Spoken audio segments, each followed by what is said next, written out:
Hello everyone, আসসালামু আলাইকুম। আজকে আপনাদের সাথে আলোচনা করব একটি রিসেন্ট আইএস কিউ কার্ডটি নিয়ে। এই কিউ কার্ডটি জানুয়ারি মাসে 2025-এ একজন ক্যান্ডিডেটকে জিজ্ঞেস করা হয়েছে। কিউ কার্ডটি হলো আ place with a wild animal.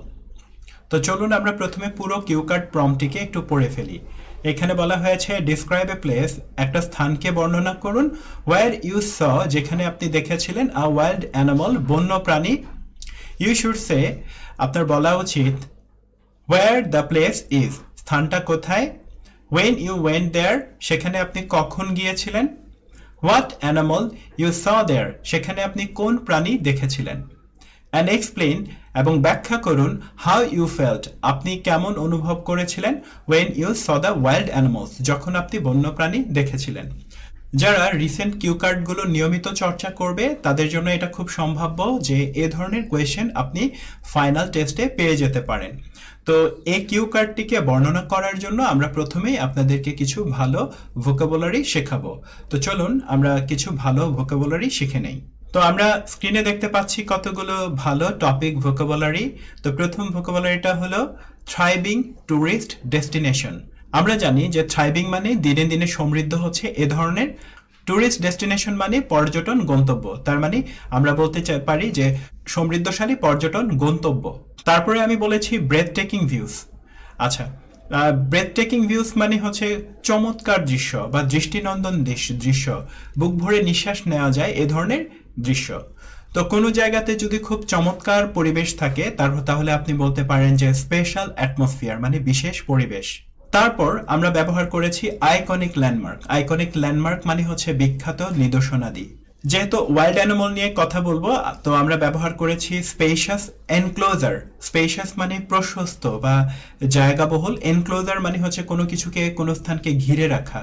তো আমরা বলেছি প্রশস্ত ঘেরা এলাকা। ন্যাচারাল হ্যাবিটেট, প্রাকৃতিক বাসস্থান, প্রাণীরা যেখানে থাকে তাকে আমরা সাধারণত বলে থাকি হ্যাবিটেট। পাওয়ারফুল মাসেলস, প্রাণীদের থাকে শক্তিশালী পেশি, তো এটা বর্ণনার জন্য আমরা পাওয়ারফুল মাসেলস এই শব্দগুচ্ছটা ব্যবহার করব। কালারফুল পিকক্স, কালারফুল মানে রং বেরঙের হচ্ছে ময়ূর। কজি অ্যাম্বিয়েন্স, যার অর্থ হলো আরামদায়ক পরিবেশ। ম্যাগনিফিসেন্ট ক্রিচার্স, আমরা জানি ক্রিচার্স মানে প্রাণী, আর ম্যাগনিফিসেন্ট মানে হচ্ছে চমৎকার, খুব সুন্দর প্রাণী। তো আমরা বলেছি মহিমান্বিত প্রাণী। লাস্টিং ইমপ্রেশন, এটা খুব সুন্দর একটা ল্যাঙ্গুয়েজ যার অর্থ হচ্ছে স্থায়ী ছাপ। আর আরেকটা শব্দ আনফরগেটেবল এক্সপিরিয়েন্স, অবিস্মরণীয় অভিজ্ঞতা বা ভুলে যাবার নয় এ ধরনের অভিজ্ঞতা। অর্থাৎ আপনি ওয়াইল্ড অ্যানিমাল দেখতে গিয়ে আপনার ভুলে যাবার নয় এ ধরনের অভিজ্ঞতা হয়েছে। তো এই 12টি ভোকাবুলারি অবশ্যই আমরা আমাদের কিউ কার্ডে ব্যবহার করব। তো চলুন আমরা স্টেপ বাই স্টেপ এবার কিউ কার্ড আনসারটিকে দেখি। ডিয়ার লার্নার্স, আপনি কি ফার্মগেট বা তার আশেপাশে থাকেন বা আইএলটিএস প্রিপারেশনের জন্য পরিকল্পনা করছেন? তাহলে প্রতি শুক্রবার বিকেল 4টায় আমরা সেমিনার করে থাকি। আপনি সেমিনারে আসতে পারেন, যেখানে আমরা আপনাকে দিব একটা কম্প্রিহেন্সিভ নোট যা আপনার আইএলটিএস প্রিপারেশন নেওয়াকে সহজতর করবে। সেই সাথে আপনি পাবেন হচ্ছে রিয়েল একটা ক্লাস। তো যারা ক্লাস করতে চান তারা স্ক্রিনে দেখানো নাম্বার 015345964745 এই নাম্বারে হোয়াটসঅ্যাপে মেসেজ দিয়ে আমাদেরকে জানাতে পারেন। আর টেস্ট প্রিপারেশন সেন্টারের লোকেশনটা খুব সহজ, এটা এশিয়া প্যাসিফিক ইউনিভার্সিটির পাশেরই বড় একটা বিল্ডিং, নাম RH হোম সেন্টার, এর দ্বিতীয় তলাতেই টেস্ট প্রেপ সেন্টার। তো আপনারা সবাই আমন্ত্রিত। ডিয়ার লার্নার্স, এখন আমরা কিউ কার্ডের আনসারটি স্টেপ বাই স্টেপ আলোচনা করব। তো প্রথমেই আমি একটা স্টার্টিং দিয়েছি। স্টার্টিংটা হলো I'd like to talk about a place, আমি এমন একটি স্থান নিয়ে কথা বলতে চাই, হোয়ার আই স, যেখানে আমি দেখেছিলাম আ ওয়াইল্ড অ্যানিমাল, বন্য প্রাণী। The national zoo of Bangladesh, বাংলাদেশের জাতীয় চিড়িয়াখানা। Which is a bustling place, যা একটি জমজমাট স্থান বা ব্যস্ততম স্থান। অ্যান্ড থ্রাইভিং ট্যুরিস্ট ডেস্টিনেশন, এবং একটি সমৃদ্ধ পর্যটন গন্তব্য। তো আমরা দেখুন খুব সহজ এবং সুন্দর একটা স্টার্টিং ব্যবহার করলাম। এখানে কিছু ভালো ভোকাবুলারি যেমন আ বাসলিং প্লেস, আ থ্রাইভিং ট্যুরিস্ট ডেস্টিনেশন এটা ব্যবহার করলাম। আই ভিজিটেড দ্য জু, আমি চিড়িয়াখানাটি ভ্রমণ করেছিলাম অ্যাবাউট আ ইয়ার অ্যাগো, 1 বছর আগে, উইথ মাই ফ্যামিলি, আমার পরিবারের সাথে, ডিউরিং আ পাবলিক হলিডে, একটি সরকারি ছুটির দিনে। তো আপনি এখানে একটু পরিবর্তন আনতে পারেন, আপনি বলতে পারেন I visited the zoo in my childhood, অথবা আপনি বলতে পারেন I visited the zoo a few months ago. যে কোনোভাবে এই ফার্স্ট লাইনটা আপনি স্টার্ট করতে পারেন। তারপর it is located in the heart of Dhaka and offers endless things to see and do for people of all ages. এটি ঢাকার কেন্দ্রে অবস্থিত এবং সকল বয়সের মানুষের জন্য অসীম জিনিস দেখার এবং করার সুযোগ প্রদান করে। তো এই যে বোল্ড করা পার্টটা, অফার এন্ডলেস থিংস, অসংখ্য জিনিস অফার করে বা দেখার সুযোগ প্রদান করে। তো এটা খুব সুন্দর একটা ল্যাঙ্গুয়েজ, এই জন্য বোল্ড করে দিয়েছি। The zoo has a welcoming ambience. চিড়িয়াখানাটিতে রয়েছে একটি স্বাগতপূর্ণ পরিবেশ। তো সুন্দর একটা ল্যাঙ্গুয়েজ হলো a welcoming ambience. With breathtaking views of its natural surroundings and enclosures, এর প্রাকৃতিক পরিবেশ এবং ঘেরের মনোমুগ্ধকর দৃশ্য সহ। That reflect the animals habitat, যা প্রাণীদের আবাসস্থলকে প্রতিফলিত করে। তো আপনারা লক্ষ্য করেছেন যে এখানে খুব সুন্দর কতগুলো ল্যাঙ্গুয়েজ দেওয়া আছে যা আমরা বোল্ড করে দিয়েছি। The atmosphere was lively yet peaceful. পরিবেশটি প্রাণবন্ত কিন্তু শান্ত ছিল। Creating a special atmosphere for visitors, যা দর্শকদের জন্য একটি বিশেষ পরিবেশ তৈরি করেছিল। তো এখানে দেওয়া হয়েছে আ স্পেশাল অ্যাটমসফিয়ার, খুব সুন্দর একটা language. One animal that struck me the most was the royal Bengal tiger. যে প্রাণীটি আমাকে সবচেয়ে বেশি মুগ্ধ করেছিল সেটি ছিল রয়্যাল বেঙ্গল টাইগার। তাহলে এই যে স্ট্রাক মি দ্য মোস্ট, খুব চমৎকার একটা language. Which is one of the iconic landmarks of the zoo, যা চিড়িয়াখানার একটি প্রতীকী নিদর্শন। তো আইকনিক ল্যান্ডমার্কস, খুব সুন্দর একটা language. The tiger was in a spacious enclosure. বাঘটি একটি প্রশস্ত ঘেরে ছিল। That mimicked its natural habitat, যা তার প্রাকৃতিক আবাসস্থলের অনুকরণ ছিল। With tall grass and trees, উচ্চ ঘাস এবং গাছপালা সহ। ওয়াচিং ইট ওয়াক গ্রেসফুলি, এটিকে সুন্দরভাবে হাঁটতে দেখা। With its powerful muscles rippling, তার শক্তিশালী পেশি যা ঝলকাচ্ছিল। লেফট মি মেসমেরাইজড, আমাকে মুগ্ধ করে ফেলেছিল। তো খুব সুন্দর একটা ল্যাঙ্গুয়েজ হলো লেফট মি মেসমেরাইজড, আমাকে মুগ্ধ করে ফেলেছিল। Its orange fur and dark stripe made it look both beautiful and ইন্টিমিডেটিং।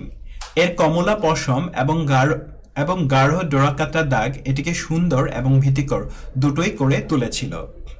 Apart from the tiger, বাঘ ছাড়াও, I saw many other wild animals, আমি অন্য আরও অনেক বন্যপ্রাণী দেখেছিলাম। লাইক লায়ন্স, যেমন সিংহ, এলিফ্যান্টস, হাতি অ্যান্ড ক্রোকোডাইলস এবং কুমির। The lions mighty roar created a thrilling vibe, সিংহের শক্তিশালী গর্জন একটি রোমাঞ্চকর অনুভূতি সৃষ্টি করেছিল। While the elephant's gentle movement were fascinating, অন্যদিকে হাতির নরম নড়াচড়া ছিল আকর্ষণীয়। The crocodiles lay still in the pond, কুমিরগুলো পুকুরে স্থির হয়ে শুয়েছিল। Blending perfectly with the water, যা পানির সাথে পুরোপুরি মিশে গিয়েছিল।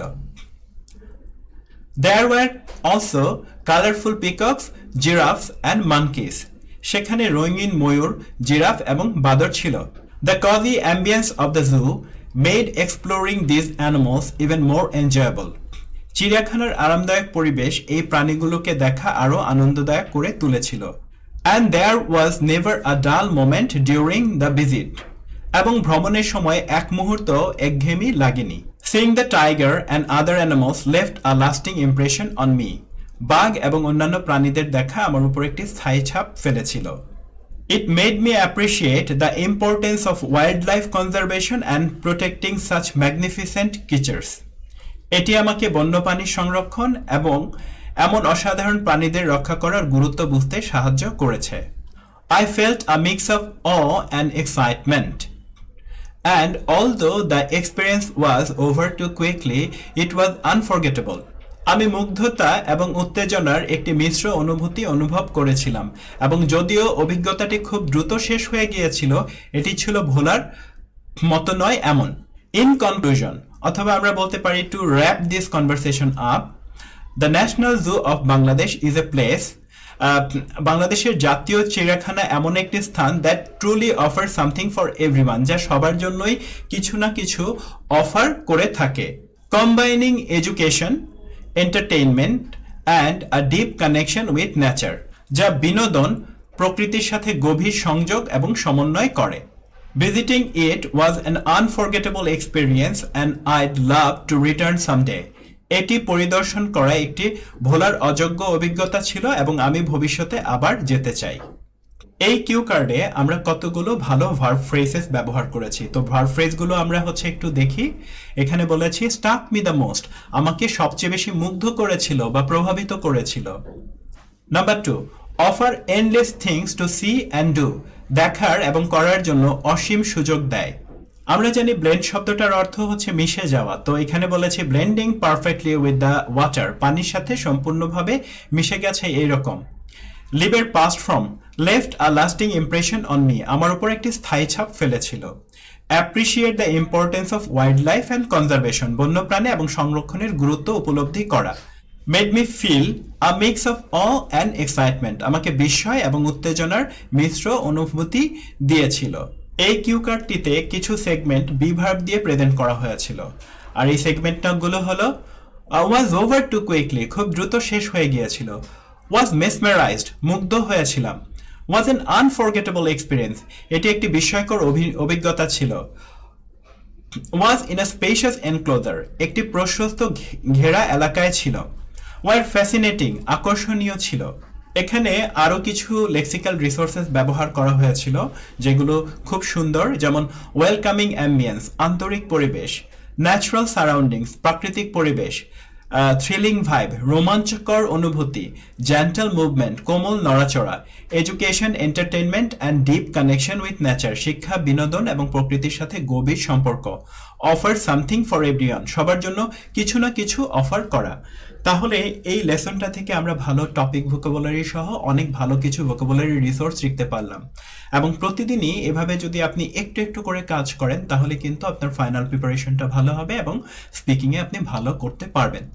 আর স্পিকিংয়ে ভালো করার অর্থ হলো আপনি টিচিং অ্যাসিস্ট্যান্টশিপ বা রিসার্চ অ্যাসিস্ট্যান্টশিপ বা গ্র্যাজুয়েট অ্যাসিস্ট্যান্টশিপ এইগুলো পাওয়াটা অনেক সহজ হয়ে যাওয়া। মনে রাখবেন আপনার আইএলটিএস স্কোর ওভারঅল যদি 7 থাকে বা 6.5 থাকে, বাট স্পিকিংয়ে যদি 7 থাকে এটা অনেক বেশি ভ্যালু অ্যাড করবে। তাই স্পিকিংয়ের উপর বেশি বেশি গুরুত্ব দিন। তো সবার জন্য অনেক শুভকামনা জানিয়ে আজকের লেসনটি এখানেই শেষ করলাম।